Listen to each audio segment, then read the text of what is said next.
I was born in Finland, and our summers were always spent on the countryside. And there was nothing really to do because it was out in the woods.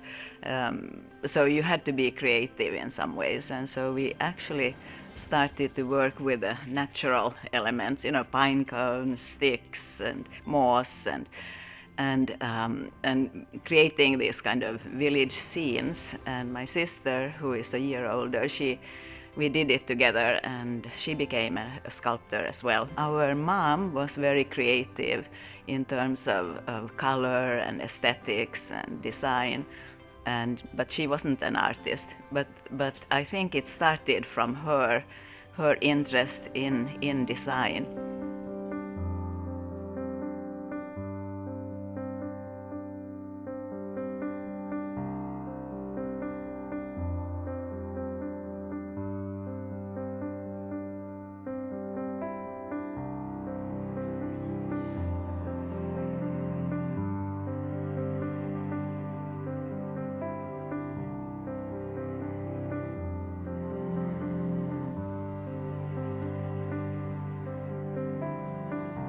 And I didn't have any role models really in the artistic world. I didn't know anyone who was an artist or painter, sculptor, nothing. It was more acceptable as a woman in the 50s, 60s was to be a painter. So after painting for a while, for some years, I felt that it wasn't for me. I really wanted to do three-dimensional work.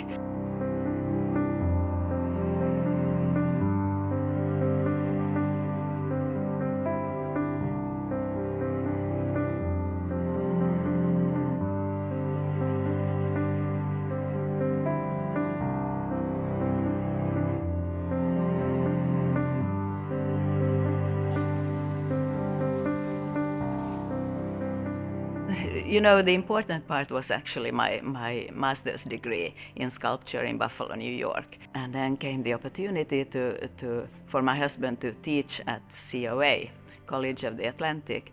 And so that's how we came. And we thought, oh, this will be a 4-year stint, and then we'll move on from there. And sure enough, we have stayed here for almost 40 years. I have lived in many places, and depending on where I lived, I would use the materials available. And so with those materials that I had available, I started to do welding work. So it took me a long time to come to welding, and now I feel that I'm basically mainly a welder. It definitely surprises people when I tell them I'm a welder, and I have done some practical welding, and one lobsterman had problems with his scalloping equipment, and he asked me if I could weld some of his netting that he used for gathering scallops, and I said sure. So I've done welding on my truck and practiced welding thin metal, but mainly I think people are respecting me because I do the welding, and I actually like it a lot. And to me, welding is almost like sewing. It's a second nature. I don't think about it. I just put it together. It is very creative, and it's starting from the ground up pretty much. You have to have a foundation, and then you can fly from there. You know, become whimsical if you want, or creative. But it is the fundamental expression is the gravity, and deal with that aspect, and then it's the creative process from there.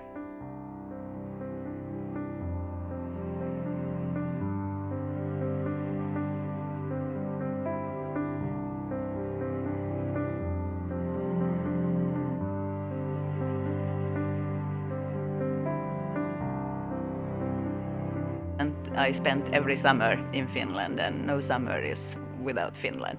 So I have a summer studio in Finland. I don't have my welding equipment, but I have a wonderful studio that feels almost like being outside when I work. And last summer I worked with natural material and built this 7-meter long fence out of bark and sticks and moss and very different. But that was a wonderful experience, and I was totally obsessed by this fence that I was working on.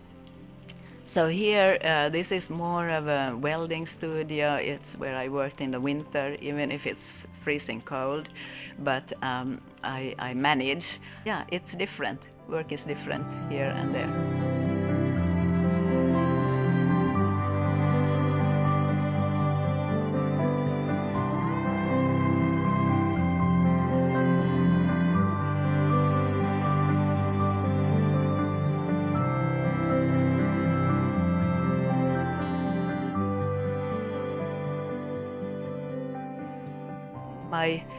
My ultra touch, which is my coral work, was really started.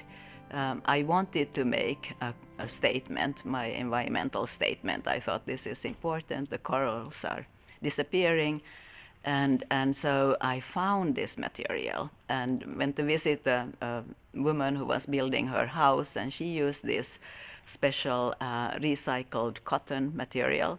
And I asked for a small amount of that to experiment with.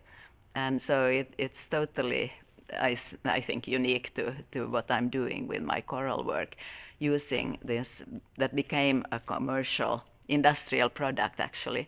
And it's a cotton fiber that's recycled jeans. So I experimented with this, just thinking about how to use it for my coral work.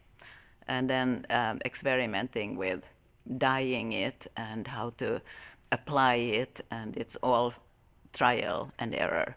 Yeah, if you want to use unconventional materials, that's what it is. You have to experiment, and yeah, when you are determined that this will work somehow, and you have the intuition. So it's mainly intuition, I think, that drives you, that this will eventually work. Then you find your way, and it becomes more free-flowing, and you understand the material and the possibilities in it.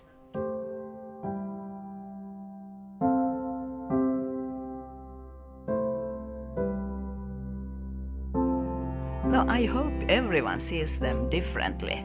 I hope that there is their own personal ideas of art and relationship to art that comes through. Of course, I want to be able to, with my choral work, for the viewer to understand the difficulties behind saving the coral reefs, and that would be interesting to me to convey that message. But other than that, I think that especially with the abstract work, that people see different things in them. And so there is not a clear message, but it's should be a visual experience, personal experience to everyone.